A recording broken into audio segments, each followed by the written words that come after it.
Hello दोस्तों, क्या हाल है। तारीख 26 मई 2025, दिन सोमवार, हिंदी तिथि चतुर्दशी। और आइए बात करते हैं आज के मुख्य समाचार में देश भर की तमाम बड़ी खबरों पर नजर डालते हैं। देखिए, पहली खबर, आज 2 दिवसीय दौरे पर गुजरात जाएंगे प्रधानमंत्री नरेंद्र मोदी और यहां 82,000 करोड़ से भी ज्यादा की परियोजनाओं की शुरुआत करेंगे। ऑपरेशन सिंदूर के बाद प्रधानमंत्री का ये पहला गृह राज्य का दौरा होने जा रहा। 26 मई को आज गुजरात के वडोदरा, भुज और अहमदाबाद में रोड शो भी करेंगे। इस दौरान पीएम मोदी के रूट पर ब्रह्मोस और राफेल जैसे लड़ाकू विमानों की झांकियां भी रखी जाएगी। देखिए, गुजरात के अहमदाबाद में भी पीएम मोदी के मेगा रोड शो के लिए S-400 ब्रह्मोस और सैनिकों के कटआउट्स लगाए गए। 26 और 27 मई 2 दिन पीएम मोदी गुजरात में रहेंगे और 80,000 करोड़ से भी ज्यादा का तोहफा देंगे। ये पूरा कार्यक्रम और शेड्यूल भी आप देख सकते हैं पीएम मोदी का। और वहीं दोस्तों, गृह मंत्री अमित शाह भी अभी महाराष्ट्र के 3 दिवसीय दौरे पर हैं। यहाँ वो नागपुर, नांदेड़ और मुंबई वगैरह में कार्यक्रम करेंगे। चलिए, कोरोना वायरस से जुड़ी कुछ बड़ी खबरें देखिए। देश में फिर से कोरोना के मामले बढ़ने लगे हैं। उसके बाद केंद्रीय स्वास्थ्य मंत्रालय भी सतर्क हुआ, कुछ नए दिशा निर्देश भी जारी किए गए। केंद्रीय स्वास्थ्य मंत्रालय ने बैठक भी की, तो वहीं दिल्ली सरकार ने भी कोविड संबंधित एडवाइजरी जारी कर अस्पतालों से बेड, ऑक्सीजन, दवाइयों और वैक्सीन की उपलब्धता सुनिश्चित कराने को कहा है। केंद्रीय स्वास्थ्य मंत्रालय का कहना है कि वो सतर्क मोड पर हैं। भारत में सबसे ज्यादा JN.1 वेरिएंट के कोरोना के मामले मिल रहे हैं। अभी तक भारत में कोरोना से 2 लोगों की मौत होने की खबर है। दिल्ली, मुंबई समेत कई बड़े शहरों में भी भारत में कोरोना का खतरा बढ़ने लगा। देश भर के सभी राज्यों और शहरों में अस्पतालों को अलर्ट मोड पर रखा गया है। बीते 2 दिन में दोस्तों हमारे देश में कोरोना से 2 मौतें हुई और 27 नए केस सामने आए। अभी भारत में कुल एक्टिव मरीज जो है वो 363 चल रहे हैं। केरल, तमिलनाडु, महाराष्ट्र और कर्नाटक,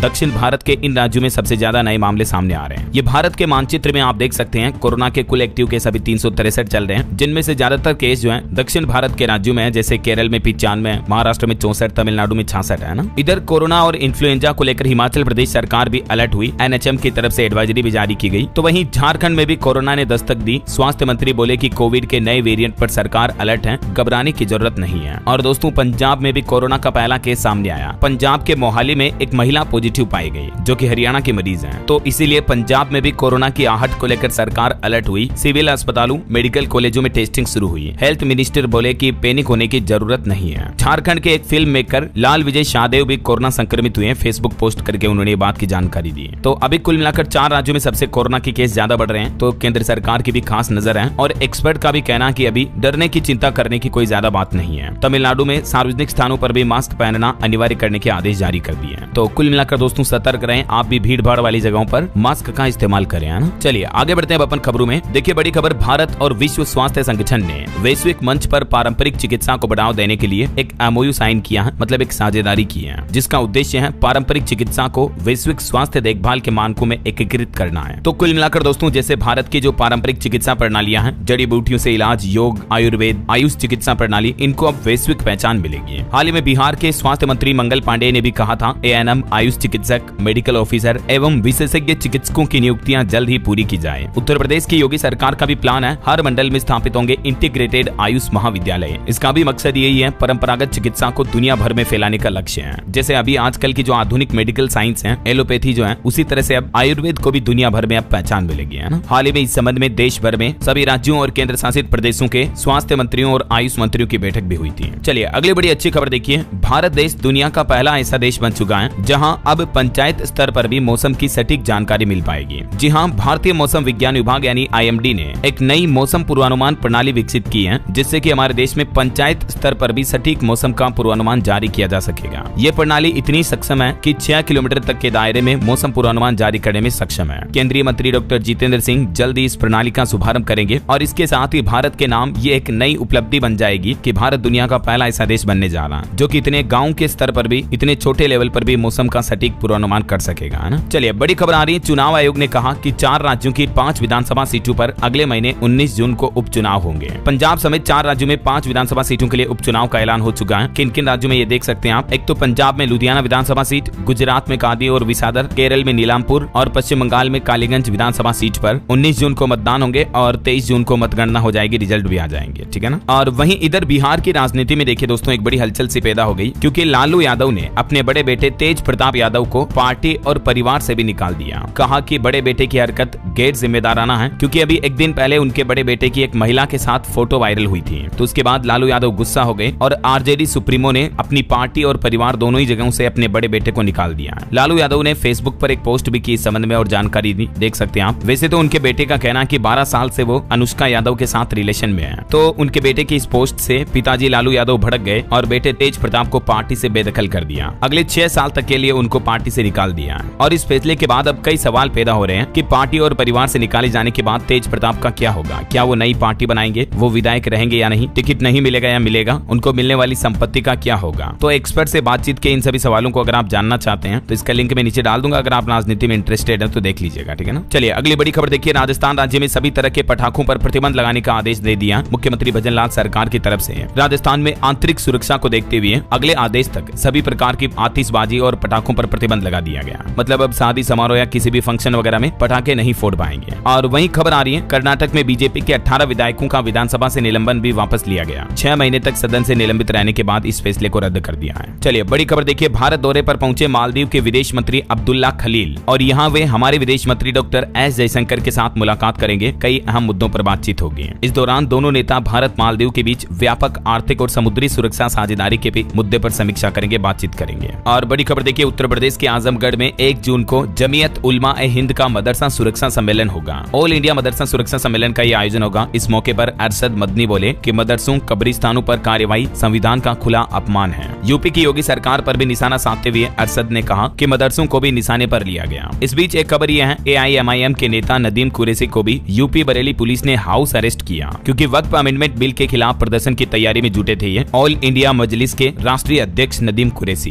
तो इसी वजह से इनको हाउस अरेस्ट किया गया। कार्यालय में ह्यूमन चेन भी बनाई गई। चलिए अगली खबर देखिए। पीएम मोदी की अध्यक्षता में मुख्यमंत्री परिषद की बैठक हुई। उत्तराखंड के मुख्यमंत्री पुष्कर सिंह धामी ने भी उत्तराखंड में लागू UCC कानून पर प्रस्तुतिकरण दिया। और गेहूं खरीद पर सरकार ने आंकड़े जारी किए। इस साल अब तक MSP पर गेहूं खरीद का आंकड़ा 29.7 मिलियन टन के पार पहुंच चुका है। तो ये रिकॉर्ड तोड़ खरीदारी देखने को मिली है इस बार। चलिए खबर आ रही है rising north east investor summit 2025 का भी समापन हुआ और इसमें कुल 4 लाख करोड़ रुपए से भी ज्यादा के निवेश प्रस्ताव मिले हैं। 8 MOU पर साइन हुए हैं। वही देखिए बड़ी खबर। डोनाल्ड ट्रंप की धमकी पर नीति आयोग बोला कि यहाँ आईफोन बनाना सस्ता पड़ता है। हाल ही में आपको पता होगा अमेरिकी राष्ट्रपति डोनाल्ड ट्रंप ने कहा था एप्पल कंपनी के CEO से कि भारत में आईफोन मत बनाओ, नहीं तो हम 25% टैरिफ भी लगाएंगे। तो बावजूद इसके अच्छी बात यह है एप्पल कंपनी का भी प्लान है कि वो भारत में ही बनाएगी आईफोन, किसी भी राजनीतिक दबाव में नहीं आएगी। वैसे अमेरिका से एक रिपोर्ट भी सामने आ रही कि अमेरिका की 9 बड़ी कंपनियां अपने 80% प्रोडक्ट जो है वो बाहर बना रही है। डोनाल्ड ट्रंप तो केवल एप्पल के बहाने भारत पर निशाना साधना चाहते हैं। अब सैमसंग कंपनी पर भी टैरिफ की तलवार लटक रही है। अमेरिकी सरकार कुछ ऐसे उल्टे सीधे फैसले लेने जा रही है। और भारत के लिए तो एक और अच्छी बात देखिए, दुनिया का सबसे बड़ा स्टील प्लांट महाराष्ट्र के गढ़चिरौली में बन रहा है और इस प्लांट के उद्घाटन के बाद भारत दुनिया में दूसरा बड़ा स्टील हब बन सकता है। पीएम मोदी ने बीते दिन मन की बात कार्यक्रम में भी इस जगह का जिक्र किया। प्रधानमंत्री नरेंद्र मोदी की मन की बात का 122वां एपिसोड आयोजित हुआ और इसमें मोदी बोले ऑपरेशन सिंदूर एक सैन्य मिशन नहीं है, बल्कि ये बदलते भारत की तस्वीर है। मन की बात में पीएम मोदी ने देशवासियों की सेहत पर भी जोर दिया और कहा कि फिट इंडिया ही स्ट्रॉन्ग इंडिया की नींव है। और स्कूलों में भी फिट इंडिया के तहत एक नई पहल देखिए, अब लगेगी सेहत वाली क्लास। देश भर के CBSE स्कूलों में अब शुगर बोर्ड लगाए जाएंगे, जहां बच्चों को मिठास का सही पाठ सिखाया जाएगा। जी हाँ दोस्तों, आपने भी स्कूलों में ब्लैक बोर्ड तो देखे होंगे, लेकिन अब आपको स्कूलों में शुगर बोर्ड लगे हुए दिखेंगे। पीएम मोदी ने मन की बात में भी CBSE की इस नई पहल को सराहा और इन शुगर बोर्ड पर बच्चों को मीठे के बारे में जानकारियां सिखाई जाएगी। ज्यादा मीठा खाना हमारी सेहत के लिए रिस्क होता है, शुगर बढ़ सकती है इससे। तो प्रधानमंत्री मोदी ने अपनी मन की बात में CBSE के शुगर बोर्ड इनिशिएटिव की सराहना भी की है। ये देख सकते हैं आप CBSE की तरफ से देश भर के स्कूलों में शुगर बोर्ड लगाने को लेकर क्या निर्देश जारी किए। बच्चों को मीठे के बारे में जानकारियां सिखाई जाएगी, हेल्थ से जुड़े अपडेट सिखाए जाएंगे। तो कहने का मतलब डायरेक्ट शुगर या शक्कर से बनी हुई चीजें ज्यादा खाने के बजाय आप मीठे के ऑप्शन में ये चीजें खा सकते हैं, जैसे नारियल पानी पी सकते हैं, गन्ने का रस पी सकते हैं, फल फ्रूट खा सकते हैं, ड्राई फ्रूट का शेक बनाकर पी सकते हैं, है ना। जो कोल्ड ड्रिंक्स वगैरह हम पीते हैं उनमें कितनी ज्यादा शुगर आती है देख सकते हैं आप। अलग अलग कोल्ड ड्रिंक्स में 8-10 चम्मच तक शुगर मिली हुई होती है। फिर चाहे आपकी रेड बुल हो, स्प्राइट हो या फ्रूटी हो, कुछ भी हो, तो ये चीजें हमारी सेहत के लिए बहुत ही ज्यादा हानिकारक होती है ना। और वहीं देखिए प्रधानमंत्री नरेंद्र मोदी की अध्यक्षता में NDA की बैठक हुई। पीएम मोदी ने इसकी लीडरशिप की और इस बैठक में जाति जनगणना और ऑपरेशन सिंदूर को लेकर भी चर्चा हुई। इस बैठक के दौरान पीएम मोदी ने NDA के सभी नेताओं को नसीहत दी और कहा कि हर मुद्दे पर बोलना जरूरी नहीं है, अनावश्यक बयानबाजी से भी बचें। हाल ही में मध्य प्रदेश के कुछ मंत्रियों वगैरह की तरफ से ऑपरेशन सिंदूर के बाद भी उल्टे सीधे बयान दिए गए थे, आपको पता होगा। तो इसीलिए पीएम मोदी ने सभी को डांट लगाई। और जाति गणना पर भी पीएम मोदी ने कहा कि जातिगत जनगणना से लोगों को मुख्य धारा में लाएंगे। भाजपा और एनडीए के मुख्यमंत्री और डिप्टी सीएम से पीएम मोदी बोले कि ऑपरेशन सिंदूर ने आत्मविश्वास बढ़ाया। चलिए अगला अपडेट देखिए। सालों से बंद पड़े दिल्ली के कई ऐतिहासिक स्थल खुलेंगे और इसके लिए भारतीय पुरातत्व विभाग ने सर्वेक्षण करना भी शुरू कर दिया है। दिल्ली के ऐतिहासिक द्वार और पुल अब चुनौती बनते जा रहे हैं। पुराने होने के कारण ये जीर्ण अवस्था में पहुंच चुके हैं। ऐसे में अब इनकी संरक्षण की जिम्मेदारी और बढ़ जाती है। और देश के युवाओं के लिए भी एक बड़ी अच्छी खबर देखिए। डेटा साइंस और मशीन लर्निंग सीखेंगे अब युवा। अप्रेंटिसशिप स्कीम में सरकार एक बड़ा बदलाव करने जा रही है। केंद्र की नरेंद्र मोदी सरकार कौशल विकास कार्यक्रमों में सुधार कर रही है और उन्हीं में से एक योजना जो अप्रेंटिसशिप योजनाएं हैं, तो उनमें अब युवाओं को आधुनिक टेक्नोलॉजी वाली एजुकेशन भी दी जाएगी, जैसे artificial intelligence, AI, machine learning, data science. इन काफी चीजों पर ध्यान केंद्रित किया जाएगा। आज सोमवार को इस मुद्दे पर परिषद की 38वीं बैठक भी होने जा रही है। उद्योग और शिक्षा जगत आदि के प्रतिनिधि इस बैठक में शामिल होंगे, है ना। सरकार का इन चीजों पर मुख्य फोकस है। जुलाई 2025 तक इन योजनाओं में ये चीजें बढ़ाई जाएगी, है ना। और एक बड़ी चौंकाने वाली रिपोर्ट सामने आ रही है। देखिए, अमेरिका ने खोली चीन और पाकिस्तान की पोल। रिपोर्ट्स में खुलासा हुआ कि विनाशकारी हथियारों की खरीद कर रहा पाकिस्तान। अमेरिका के एक खुफिया विभाग ने ये चौंकाने वाली रिपोर्ट जारी की है, जिसमें पाकिस्तान की रक्षा नीति पर कई बड़े दावे किए गए हैं। रिपोर्ट्स के मुताबिक पाकिस्तान भारत को अपने अस्तित्व के लिए खतरा मानता है और यही वजह है कि पाकिस्तान परमाणु हथियारों का विस्तार कर रहा है, जिसमें चीन और तुर्की जैसे देश भी उसका साथ दे रहे हैं। अमेरिकी रिपोर्ट में खुलासा हुआ कि पाकिस्तान अपना परमाणु जखीरा मॉडर्न बना रहा है और इसके लिए चाइना उसे हथियार सप्लाई कर रहा है। मेक इन इंडिया के बावजूद भारत अभी भी रूस पर ही निर्भर है इस तरह के एडवांस हथियारों के लिए। तो ये अमेरिका की डिफेंस इंटेलिजेंस एजेंसी की एक नई रिपोर्ट में दावा किया जा रहा है। ये कहीं न कहीं भारत के लिए भी एक बड़ी चिंता की बात है। इस रिपोर्ट में ये भी बताया गया कि चीन और भारत का विवाद भी अभी खत्म नहीं हुआ है, बस ये थमा है। यानी भविष्य में आगे जाकर चाइना और इंडिया के बीच भी कॉन्फ्लिक्ट बढ़ सकते हैं। वैसे भी आए दिन चाइना तो भारत की अरुणाचल प्रदेश समेत कई जगहों पर अपना हक जमाता रहता है ना। चलिए अगली बड़ी खबर देखिए। दिल्ली वालों के लिए अब यूनिक आईडी जारी करेगी रेखा गुप्ता सरकार। जल्द ही इसको लेकर सर्वे भी शुरू होगा और इस आईडी के जरिए एक क्लिक में आपको सारी जानकारियां मिल जाएगी। जो मतलब पर्टिकुलर दिल्ली निवासी है ना, उनके लिए जैसे अपना आधार कार्ड वगैरह होता ना, वैसे ही अब दिल्ली सरकार दिल्ली वासियों के लिए यूनिक आईडी कार्ड बनाने की योजना कर रही है। इस योजना के पहले चरण में खाद्य, महिला एवं बाल विकास, श्रम, राजस्व और समाज कल्याण जैसे विभागों के लाभार्थियों को शामिल किया जाएगा। इस आईडी से दिल्ली सरकार की योजनाओं में पारदर्शिता बढ़ेगी,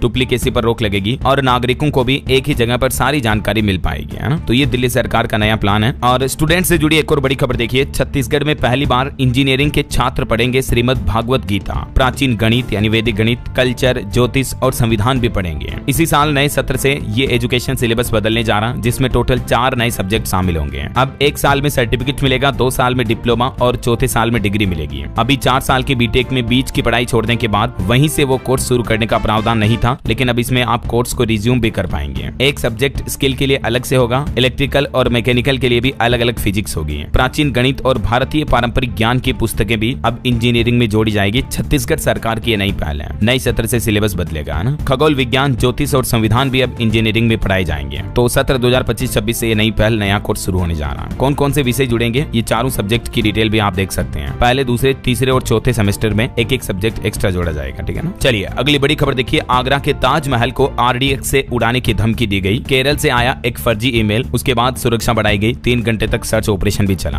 और इस घटना के बाद केंद्रीय मंत्री का कहना है कि ताजमहल की सुरक्षा को अब और भी ज्यादा हाईटेक किया जाएगा। एंटी ड्रोन सिस्टम लगाए जाएंगे। केंद्रीय मंत्री रविशंकर बोले कि अगर हमारी माताओं बहनों का सिंदूर उजाड़ा तो ऑपरेशन सिंदूर से दोबारा जवाब मिलेगा। और वहीं आरएसएस प्रमुख मोहन भागवत ने भी अपने एक कार्यक्रम के संबोधन में कहा कि हमारे पास ताकतवर होने के अलावा कोई विकल्प नहीं है। उन्होंने कहा कि हिंदू एक हो, देश की सेना को भी मजबूत बनाए ताकि उसे कोई जीत न सके। भारत के पास शक्तिशाली होने के अलावा कोई विकल्प नहीं है। आरएसएस प्रमुख ने यह बयान दिया। और एक बड़ी दुर्घटना हो गई। देखिए, दिल्ली एयरपोर्ट की पार्किंग का शेड फटा। इसके बाद 49 फ्लाइट को डाइवर्ट किया गया। अभी मानसून 4 राज्यों में पहुंच चुका है। जून के पहले सप्ताह में मानसून की एंट्री मध्य प्रदेश में भी हो जाएगी, क्योंकि आंधी तूफान, भारी बारिश जैसी घटनाएं अभी तेज चल रही है ना। यही वजह है कि दिल्ली एयरपोर्ट पर भी ये बड़ा हादसा हो गया। आगे बताऊंगा मैं आपको और भी पूरा मौसम समाचार विस्तार से। एक और घटना केरल में हो गई। देखिए आप, केरल में लाइबेरिया का कार्गो शिप डूबा। नेवी और कोस्ट गार्ड ने सभी 24 क्रू मेंबर्स का तो रेस्क्यू कर लिया, लेकिन इसके कंटेनर्स में कई खतरनाक केमिकल्स थे जो कि समुद्र में मिलने का खतरा है। केरल में कोच्चि तट पर लाइबेरिया का कार्गो शिप MSC एल्सा 3 डूब गया। और मणिपुर के इंफाल में देखिए, राष्ट्रपति शासन के खिलाफ अब लोगों ने प्रदर्शन किया, जिसमें 7 लोग घायल हो गए। यहाँ चुनाव की मांग को लेकर राजभवन घेरने पहुंचा मेतेई संगठन। अब 2 दिन बाद गृह मंत्रालय से मीटिंग होगी और उसके बाद आगे की प्लानिंग तय की जाएगी। वैसे अभी आपको पता होगा, मणिपुर राज्य में 13 फरवरी से ही राष्ट्रपति शासन लागू है। और खबर है कि विराट कोहली और अनुष्का भी अयोध्या रामलला के दर्शन करने गए, हनुमान गढ़ी भी गए। हाथ पकड़कर मंदिर की परिक्रमा की 20 मिनट तक रुके यहाँ तकरीबन। हाल ही में इससे पहले वो प्रेमानंद महाराज के आश्रम भी पहुंचे थे। तो विराट कोहली कहीं न कहीं अब आध्यात्मिकता की ओर ज्यादा झुक रहे हैं, है ना, जो कि अच्छी बात बात है। चलिए अगला अपडेट आ रहा, जम्मू से मुंबई पहली चेरी कार्गो ट्रेन 3 जून को चलेगी। 30 घंटे में 24 टन सामान पहुंचेगा इसके जरिए। इससे सड़क यातायात का बोझ कम होगा और चेरी जैसी जल्दी खराब होने वाली वस्तुएं कम समय में बाजार तक पहुंच पाएगी। वहीं खबर है, जम्मू पहलगाम हमले के बाद अब अमरनाथ यात्रा में भी हाई सिक्योरिटी बढ़ाई गई। 60 किलोमीटर के रूट पर 35,000 जवान तैनात किए गए हैं। 4,000 कैमरे लगाए गए। अब तक 4 लाख श्रद्धालुओं ने अमरनाथ यात्रा के लिए रजिस्ट्रेशन करवाया है। और इसके अलावा जम्मू से पवित्र गुफा तक कुल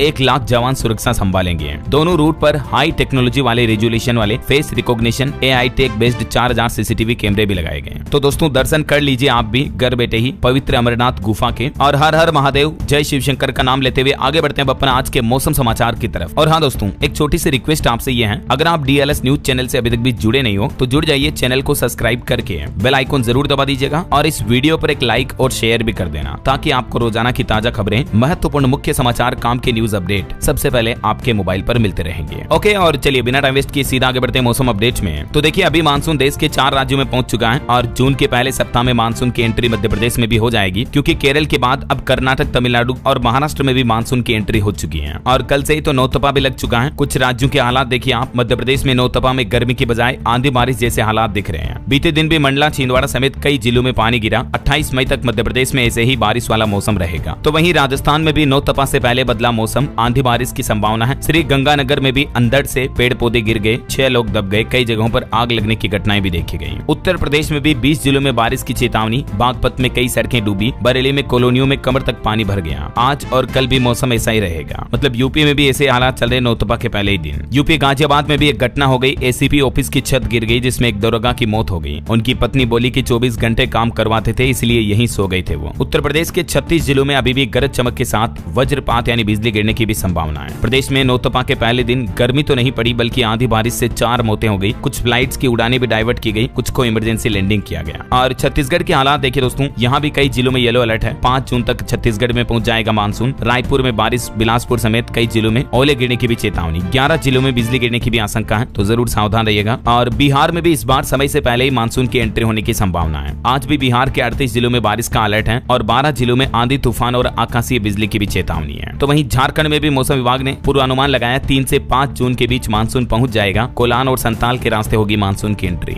हरियाणा में भी देखिए तूफान ने तबाही मचाई। हिसार में एक नहर टूट गई। गुरुग्राम में भी जल भराव की घटना पर एक JE को सस्पेंड किया गया। पंजाब में भी एक व्यक्ति की मौत हो गई। वैसे पंजाब में आज भी 15 जिलों में तो हीट वेव का अलर्ट है, लेकिन 8 जिलों में बारिश की भी संभावना है। पहाड़ी राज्यों की बात करें तो उत्तराखंड के पर्वतीय जिलों में बारिश का अलर्ट है। तेज हवाओं के साथ ओलावृष्टि की भी चेतावनी है। पिछले 24 दिनों में उत्तराखंड में 60% ज्यादा बारिश हुई। और हिमाचल में भी कुल्लू में बादल फटा, बाढ़ में कई गाड़ियां बह गई। हिमाचल के 10 जिलों में आज भी बारिश का अलर्ट है। ओले गिरने और आंधी की भी चेतावनी है। महाराष्ट्र में भी इस बार मानसून समय से 12 दिन पहले ही पहुंच चुका है। अब 3 दिन के अंदर अंदर मुंबई में भी मानसून दस्तक दे देगा। इस बार दक्षिण पश्चिम मानसून ने 24 मई को केरल में दस्तक दे दी थी, जबकि जनरली 1 जून तक आता है। तो 7-8 दिन पहले ही केरल में भी मानसून आ गया। इस वजह से दूसरे राज्यों में भी मानसून सप्ताह भर पहले जल्दी पहुंच रहा है। और भी दोस्तों अगले 24 घंटों के दौरान मौसम की संभावित गतिविधियां क्या रह सकती हैं, जिसकी जानकारी आप देख सकते हैं स्क्रीन पर। ओके, और चलिए दोस्तों कुछ मार्केट अपडेट्स देख लेते हैं। देखिए भारत की टॉप 10 कंपनियों में से 6 की वैल्यू 78,000 करोड़ घटी। रिलायंस इंडस्ट्रीज टॉप लूजर रही, क्योंकि बीते सप्ताह भारतीय शेयर मार्केट में अच्छी खासी गिरावट देखने को मिली। ये वजह की कई कंपनियों का मार्केट कैप टूटा। हालांकि भारत के ऑल ओवर GDP इकोनॉमी के लिए बड़ी अच्छी खबर है। देखिए भारत अभी दुनिया की चौथी सबसे बड़ी इकोनॉमी बन चुका है। जापान को भी पीछे छोड़ दिया है। रिपोर्ट्स में यह भी बताया जा रहा है कि साल 2028 तक जर्मनी को भी पछाड़कर तीसरे स्थान पर पहुंच जाएगा हमारा देश। बीते 5 सालों में भारत की GDP का हाल क्या रहा, ये चार्ट में आप देख सकते हैं। और अभी दुनिया की टॉप 5 इकोनॉमी वाली कंट्री कौन कौन सी है। नंबर 1 पर अमेरिका है, सेकंड नंबर पर चाइना और थर्ड नंबर पर जर्मनी है। चौथे नंबर पर पहले जापान था, जो अब पीछे रह गया। भारत चौथे नंबर पर आ चुका है। हालांकि अभी भारत और जापान की इकोनॉमी में बस जरा सा डिफरेंस है पॉइंट्स में, लेकिन जर्मनी की इकोनॉमी भी दूर नहीं है, तो भारत इसको भी जल्दी ओवरटेक कर लेगा।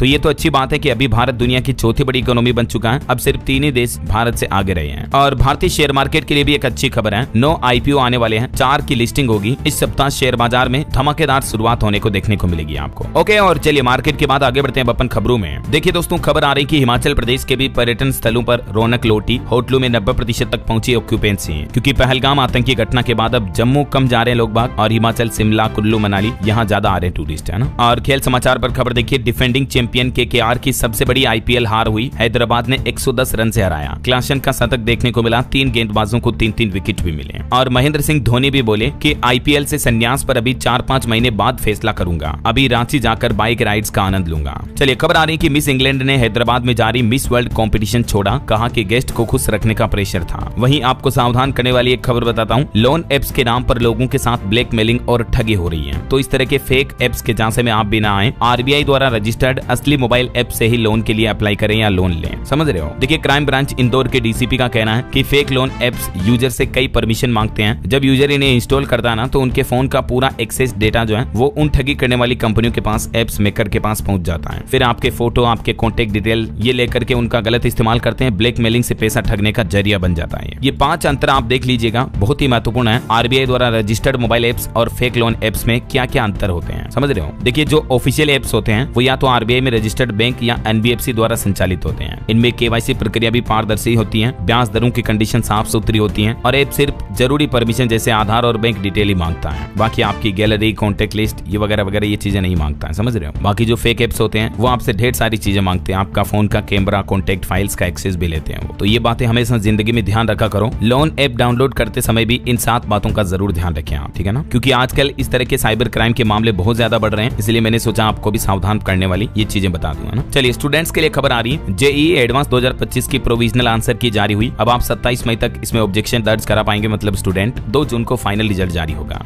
और खबर है झारखंड में डॉग लवर्स के लिए बुरी खबर देखिए, अब खतरनाक नस्लों के कुत्तों को पालने पर बैन रहेगा। झारखंड सरकार की तरफ से नई गाइडलाइन जारी की, जिसके मुताबिक पिटबुल, रोटवीलर और डोगो अर्जेंटिनो जैसी खतरनाक कुत्तों की नस्लों के पालन और बिक्री और प्रजनन पर रोक लगा दी है। झारखंड जमशेदपुर जिला प्रशासन से यह नया आदेश जारी हुआ है। और खबर देखिए, अमेरिकी राष्ट्रपति डोनाल्ड ट्रंप बोले कि रूस ने अमेरिकी हाइपरसोनिक मिसाइल की तकनीक चुराई, और उन्होंने तो ये भी आरोप लगाया कि ओबामा जब अमेरिका के राष्ट्रपति थे तब ऐसा हुआ। सेना में ट्रांसजेंडर्स की भर्ती बैन करने को भी उन्होंने सही ठहराया। वहीं इधर खबर आ रही कि बांग्लादेश में भी अब सेना ने गश्त बढ़ाई, बख्तरबंद गाड़ियों से घूम रहे सैनिक, पिछले महीने 2000 से ज्यादा लोगों को हिरासत में भी लिया गया था। इलाहाबाद हाईकोर्ट का भी एक बड़ा फैसला देखिए, ऑनलाइन गेमिंग व सट्टेबाजी को रोकने के लिए सरकार इस पर महत्वपूर्ण कानून बनाए। हाईकोर्ट की तरफ से ये सुझाव दिया गया। और खबर है PSLV C61 मिशन के विफल होने पर अब इसरो सख्त हुआ। इस मिशन के कारणों की जांच के लिए राष्ट्रीय समिति गठित की गई है और इसमें इस्तेमाल रॉकेट का ऑडिट भी शुरू हो चुका है। और भारत के डिफेंस पर भी एक नया प्लान है कि भारत से रॉकेट लॉन्चर खरीदेगा इजराइल। 150 करोड़ का ऑर्डर मिला। रक्षा विनिर्माण क्षेत्र के लिए भारत की ये डील मील का पत्थर साबित होगी। और खबर आ रही दोस्तों, ईडी ने दिल्ली NCR समेत देश के 15 जगहों पर रेड डाली। जेपी इंफ्राटेक लिमिटेड के खिलाफ मनी लॉन्ड्रिंग केस में ईडी की तरफ से एक्शन लिया गया। दिल्ली, नोएडा, मुंबई समेत नामी बिल्डर के 15 लोकेशन पर ईडी की छापेमारी हुई। 12,000 करोड़ के घोटाले की जांच भी चल रही है। चलिए खबर देखिए, उत्तर प्रदेश में अब जाम की समस्या खत्म होगी। 6,124 करोड़ से बनेंगे 62 रिंग रोड, बाईपास और फ्लाईओवर भी बनाए जाएंगे। यूपी सरकार की तरफ से प्रदेश में रोड इंफ्रास्ट्रक्चर को बेहतर करने के लिए ये नई कार्य योजना तैयार की गई है। और वहीं उत्तर प्रदेश वाराणसी IIT BHU के वैज्ञानिकों की 34 देशों में 114 एकेडमिक यात्राएं होगी। इस सत्र में तुर्की में कोई वैज्ञानिक नहीं गया, बाकी अमेरिका भी रिसर्च के लिए नंबर 1 डेस्टिनेशन बना हुआ है। 2024-25 में अब तक 34 देशों की 114 यात्राएं की है। और रेलवे का एक नया प्लान देखिए, UPS के तहत विकल्पों के बारे में रेलवे कर्मचारियों को भी विस्तृत जानकारी दें। रेल मंत्रालय ने अपने सभी जोन को ये निर्देश जारी किए हैं। UPS यानी यूनिफाइड पेंशन स्कीम को लेकर सभी रेलवे कर्मचारियों को अब जानकारी देनी होगी, है ना। एक रिपोर्ट में बड़ा खुलासा सामने आ रहा कि चीन का राज्य सुरक्षा मंत्रालय दुनिया की सबसे बड़ी जासूस एजेंसी है, जो लिंक्डइन पर लोगों को फंसा रहा ड्रैगन यानी चाइना। वहीं पूरी दुनिया के लिए एक चिंताजनक खबर देखिए, दुनिया में ऐसे परमाणु विस्फोट से मचेगी तबाही। एक लिविंग नास्ट्रेडमस की तरफ से भविष्यवाणी की गई, उसके बाद हलचल से मच गई। एथोस सेलेमो, जिन्हें जीवित नास्ट्रेडमस के नाम से जाना जाता है दुनिया भर में, क्योंकि उनकी कई भविष्यवाणियां सच हो चुकी हैं। क्योंकि दोस्तों उन्होंने पहले भी कोरोना वायरस, रूस यूक्रेन युद्ध और क्वीन एलिजाबेथ की मौत पर जो भविष्यवाणी की थी वो सब सच साबित हुई थी। और अब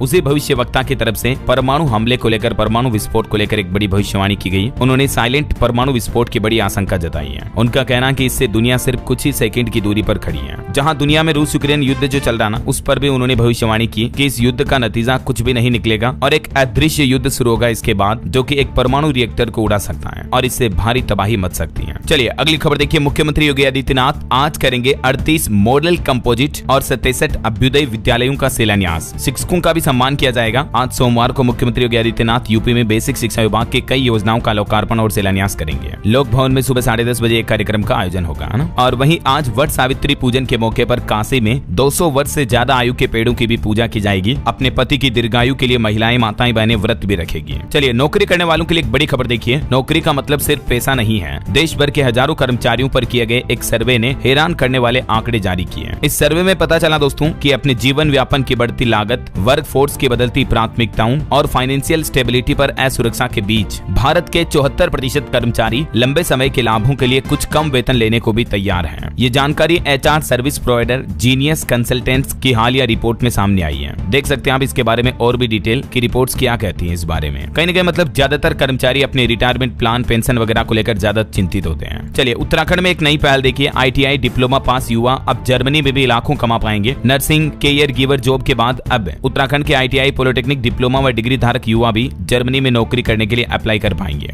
मुख्यमंत्री कौशल उन्नयन और वैश्विक रोजगार योजना के तहत ये आवेदन मांगे गए हैं। पहली बार उत्तराखंड में इंजीनियरिंग छात्रों को भी सरकार विदेश में नौकरी करने का मौका दे रही है। चलिए खबर आ रही, ओयो अब होटल ही नहीं बल्कि घर भी किराए पर देगा। दरअसल ओयो की vacation home unit Belvilla by OYO ने एक ऑस्ट्रेलियाई short term rental company MadeComfy का अधिग्रहण कर लिया है। वहीं खबर देखिए, भारत अब चाइना को सबक सिखाएगा। अमेरिका और यूरोप के साथ मिलकर भारत ने एक नया प्लान बनाया है। दरअसल भारत की कई CDMO कंपनियां जो हैं वो वेस्टर्न देशों की बड़ी फार्मा कंपनियों के लिए मेडिसिन बनाने में मदद कर रही हैं और कहीं न कहीं इससे इनडायरेक्टली चाइना को झटका लगेगा। दिल्ली की पूर्व केजरीवाल सरकार का कहना है कि पंजाब को नशा मुक्त, खुशहाल और समृद्ध और रंगला पंजाब बनाएंगे। अरविंद केजरीवाल ने कुछ बड़ी घोषणाएं की। वहीं खबर देखिए कि पैसे को किसी और काम में न लगाएं, पाकिस्तान को कर्ज देकर अब पछता रहा IMF। ऑपरेशन सिंदूर के बाद जो भारत ने पाकिस्तान के आतंकवाद को उजागर करने के लिए जो विश्वव्यापी अभियान शुरू किया है, इस दौरान भारत ने कई खुलासे किए और इसमें IMF की भी वो बातें बताई कि IMF को मना किया था भारत ने तो पाकिस्तान को कर्ज देने के लिए, क्योंकि पाकिस्तान इन पैसों का इस्तेमाल आतंकवाद को बढ़ावा देने के लिए करता है। तो अब IMF भी पछता रहा है। चलिए खबर देखिए आप, कंपनी DLF की तरफ से बड़ा ऐलान किया गया। 10,000 करोड़ की निवेश से रियल एस्टेट में मचाएगी धमाल। ये नया प्रोजेक्ट लेकर आ रही है DLF कंपनी। वहीं पंजाब में जेलों से बाहर आएंगे 412 कैदी, हाईकोर्ट ने रिहाई के आदेश दिए। बिहार में भी पोस्टिंग का इंतजार कर रहे 1 लाख से भी ज्यादा शिक्षकों के लिए खुशखबरी है। शिक्षा विभाग की तरफ से शेड्यूल जारी कर दिया और 1,30,000 टीचर्स के स्थानांतरण की प्रक्रिया भी शुरू हो चुकी है। 30 जून तक योगदान करना होगा। और बिहार के आम लोगों के लिए भी खुशखबरी है, अब प्रदेश की सभी विधानसभा क्षेत्रों में E-लाइब्रेरी की सुविधा भी मिलेगी। बिहार के सूचना एवं प्रौद्योगिकी मंत्री कृष्ण कुमार की तरफ से ये घोषणा की गई। और बिहार में मिड डे मील को लेकर भी शिक्षा विभाग ने एक बड़ा ऐलान किया, जिससे अधिकारियों की मुश्किलें बढ़ सकती हैं। शिक्षा विभाग द्वारा जारी निर्देश के मुताबिक हर दिन छात्रों की उपस्थिति और भोजन की जानकारी अब ऑनलाइन पोर्टल पर अपलोड की जाएगी। सभी स्कूलों में ये नया ऑर्डर जारी हो चुका है ना। और एक बड़ी घटना हो गई, देखिए दिल्ली के शाहदरा में E-चार्जिंग स्टेशन में आग लगने से 2 लोगों की मौत हो गई। दिल्ली पुलिस ने इस मामले में एक व्यक्ति को हिरासत में भी लिया। जासूस ज्योति के कुछ और खुलासे सामने आ रहे हैं। ज्योति के मोबाइल और लैपटॉप से डिलीट की हुई चैट और वीडियो भी वापस मिल चुके हैं। इन वीडियो को पाकिस्तान भेजने का भी शक है। 12 राज्यों की पुलिस ज्योति से पूछताछ की तैयारी कर रही है। खबर है कि पाकिस्तान से लौटने के बाद ज्योति मल्होत्रा ने एक एक्टिवा स्कूटर भी खरीदा था। इस यूट्यूबर के पिता बोले कि अपनों ने भी अब इससे दूरी बना ली है। और वहीं दोस्तों एक और जासूस का मामला भी सामने आ रहा। पाकिस्तान की अदिति को खुफिया जानकारियां दे रहा था। गुजरात का सहदेव भी अब गिरफ्तार हुआ, पैसों का लालच देकर फंसाया गया इसे। चलिए खबर आ रही, विकसित कृषि संकल्प अभियान इस महीने की 29 तारीख से उड़ीसा के पुरी से शुरू होगा और इस अभियान के तहत देश के केंद्रीय कृषि मंत्री पद यात्रा भी निकालेंगे और किसानों को सशक्त समृद्ध बनाने के लिए ये नया अभियान शुरू किया जा रहा। वहीं खबर आ रही है ऑपरेशन सिंदूर के तहत भारत की कूटनीतिक पहल देखिए। शशि थरूर के नेतृत्व में अमेरिका के न्यूयॉर्क में अब सर्वदलीय प्रतिनिधिमंडल ने भी आतंकवाद विरोधी प्रतिबद्धता बताई और बीजेपी के राष्ट्रीय अध्यक्ष JP नड्डा भी बोले जातिगत जनगणना देश की जरूरत है। दिल्ली में जुटे 20 राज्यों के मुख्यमंत्री और डिप्टी CM ऑपरेशन सिंदूर पर भी प्रशंसा प्रस्ताव पारित हुआ। हार्ट के पेशेंट के लिए अच्छी खबर आ रही, अब शरीर ही देगा पेसमेकर को ऊर्जा, स्मार्ट वॉच नहीं होगी डिस्चार्ज। IIIT प्रयागराज के वैज्ञानिकों ने एक ऐसा उपकरण बनाया है जो कि हमारे शरीर की गतिविधियों से ऊर्जा उत्पन्न कर सकता है और ये टेक्नोलॉजी खास करके उन लोगों के लिए काम आएगी जिनके हृदय की धड़कन को नियंत्रित करने के लिए जो पेसमेकर डिवाइस लगाया जाता है। तो अब इस उपकरण में बैटरी बदलने की जरूरत नहीं पड़ेगी। ये हृदय रोगियों के लिए बहुत ही लाभदायक होगा ना। चलिए खबर आ रही, NCTE का बड़ा आदेश, देश में कोई भी कॉलेज अब सिर्फ B.Ed की पढ़ाई नहीं करा सकेगा। मतलब केवल B.Ed डिग्री वाले कॉलेज नहीं होंगे, दूसरे एजुकेशन कोर्सेज भी करवाने होंगे उनको ऐसा। और प्राइवेट स्कूल जो मनमानी फीस वसूलते हैं, ऐसे स्कूलों को भी अब 5 लाख रुपए तक का जुर्माना भरना पड़ेगा। उत्तराखंड में देहरादून से ये नया आदेश जारी हो चुका है। वहीं खबर देखिए, भारत शुगर मिल की एथेनॉल फैक्ट्री में ग्रेन प्लांट का शुभारंभ हुआ। अब मक्का और चावल से भी एथेनॉल का उत्पादन हो पाएगा।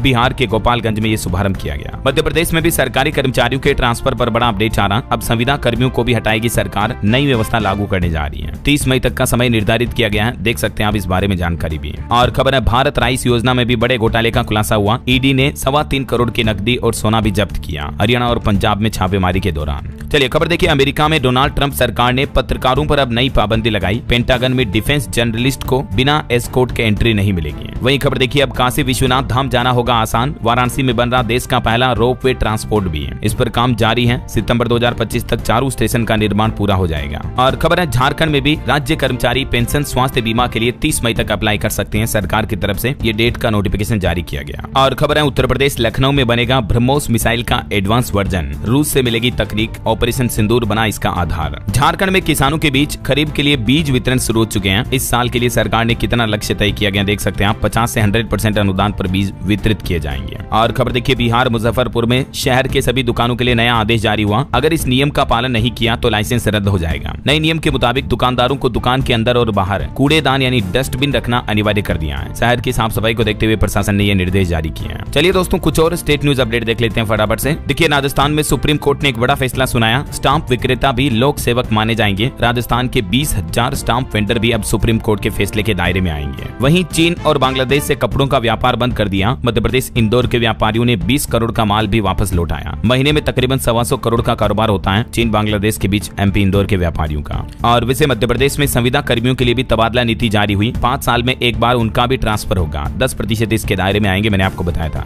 वहीं एमपी उज्जैन जिला पंचायत सीईओ ने 3 रंग का हैंडपंप मॉडल जो लागू किया, ये मॉडल अब पूरे प्रदेश में यानी पूरे मध्य प्रदेश में लागू किया जाएगा। ये तीनों अलग अलग रंग के हैंडपंपों का मीन्स यानी मतलब क्या है देख सकते हैं आप। हरे हैंडपंप में साल भर पानी आता, कोई प्रॉब्लम नहीं होती है। जो पीला हैंडपंप होता है उसमें गर्मी के महीनों में पानी का जल स्तर घट जाता है। और लाल हैंडपंप का मतलब रिचार्ज नहीं होगा, ये गैर कार्यात्मक है। तो ये मॉडल पूरे मध्य प्रदेश में लागू किया जाएगा ना। चलिए खबर आ रही देश के मशहूर हार्ट स्पेशलिस्ट की छत्तीसगढ़ राज्य पर नजर है। डॉक्टर त्रेहन शुरू करना चाहते हैं अस्पताल। मुख्यमंत्री विष्णुदेव साय को 500 करोड़ का इन्वेस्टमेंट प्लान भी बताया उन्होंने। तो इस प्लान के मुताबिक छत्तीसगढ़ में मेदांता 500 तो वरुण बेवरेज 250 करोड़ का निवेश करेगा। वहीं देखिए उत्तर प्रदेश लखनऊ में 15 जिलों के 101 जोड़ों का सामूहिक विवाह का आयोजन हुआ। यूपी कानपुर चिड़ियाघर में भी बर्ड फ्लू को लेकर अलर्ट जारी किया गया। और यूपी गोरखपुर में 1 करोड़ 85 लाख का एबीसी सेंटर भी तैयार हुआ। यहाँ रोजाना 41 आवारा कुत्तों की नसबंदी की जाएगी और इस सेंटर का उद्घाटन भी आज मुख्यमंत्री योगी आदित्यनाथ करेंगे। वहीं खबर है ऑपरेशन सिंदूर के बाद पहली बार पीएम मोदी बिहार का दौरा भी करने जा रहे हैं। 30 मई को विक्रमगंज में कार्यक्रम होगा। इस दौरान 5000 करोड़ की योजनाओं का शिलान्यास उद्घाटन भी करेंगे। बिहार नालंदा में होमगार्ड के 812 पदों के लिए 38,649 आवेदन आए। 31 मई से फिजिकल टेस्ट वगैरह होंगे। वहीं देखिए हरियाणा में बोनस अंक खारिज होने से 25,000 भर्तियों पर असर पड़ेगा। युवाओं की सरकारी नौकरी भी खतरे में है। एडजस्ट करने को लेकर अब नई पद भी बना सकती है हरियाणा सरकार। हरियाणा महेंद्रगढ़ में भी ई लाइब्रेरी का उद्घाटन हुआ। और देखिए पंजाब चंडीगढ़ में भी कर्मचारी चुन सकेंगे अब यूपीएस यानी यूनिफाइड पेंशन स्कीम। तो वहीं पंजाब में व्यापारियों के लिए भी बनेगा बोर्ड। नाभा में अरविंद केजरीवाल ने ऐलान किया। पंजाब में भी उपचुनाव की घोषणा हो चुकी है। 19 जून को वोटिंग होगी। और सरकारी नौकरियों पर अपडेट आ रहा है दोस्तों। इस सप्ताह 5000 से भी ज्यादा वैकेंसियां निकली हैं। मध्य प्रदेश, बिहार, गुजरात और इंडियन एयरफोर्स में ये वैकेंसियां हैं। कुछ अपडेट्स देख लीजिए आप। बिहार स्वास्थ्य विभाग में भर्ती निकली है। 26 से 19 पदों पर आवेदन करने की आखिरी तारीख यानी लास्ट डेट 15 जून 2025 रहेगी। Gujarat panchayat service selection board में 994 पदों पर भर्ती है। लास्ट डेट 10 जून। और बिहार पंचायती राज विभाग में भी 942 पदों पर भर्ती निकली। अंतिम तारीख 25 जून। मध्य प्रदेश में एमपीएससी की रिक्रूटमेंट चल रही है 311 पदों पर। लास्ट डेट 9 जून। और इंडियन एयरफोर्स में भी 153 पदों पर वैकेंसी है। लास्ट डेट 15 जून है। ठीक है ना। तो ये कुछ इस सप्ताह की टॉप गवर्नमेंट जॉब्स रही। डीआरडीओ में भी 148 पदों पर भर्ती है। इसकी अंतिम तारीख 7 जून है। सॉरी मतलब 7 जून से तो इसमें आवेदन शुरू होंगे और इसकी लास्ट डेट रहेगी 27 जून। ठीक है ना। और अंतर्राष्ट्रीय न्यूज पर खबर देखिए दोस्तों। यूक्रेन पर रूस के ड्रोन व मिसाइल हमले में 12 लोगों की और जान चली गई। और ऑस्ट्रेलिया में देखिए अभी भयंकर बाढ़ आई हुई है। 5 लोगों की जान चली गई। हजारों लोग फंसे हुए हैं। राहत कार्य अभी जारी है। ओके और चलिए दोस्तों अंत में आज के राशिफल पर नजर डाल लेते हैं। देखिए वृष राशि वालों को सितारों का साथ मिलेगा और नौकरी में पसंदीदा जगह ट्रांसफर करने की भी संभावना है। बाकी और भी कुछ अलग अलग राशियों का राशिफल आप स्क्रीन पर देख सकते हैं इस टेबल में।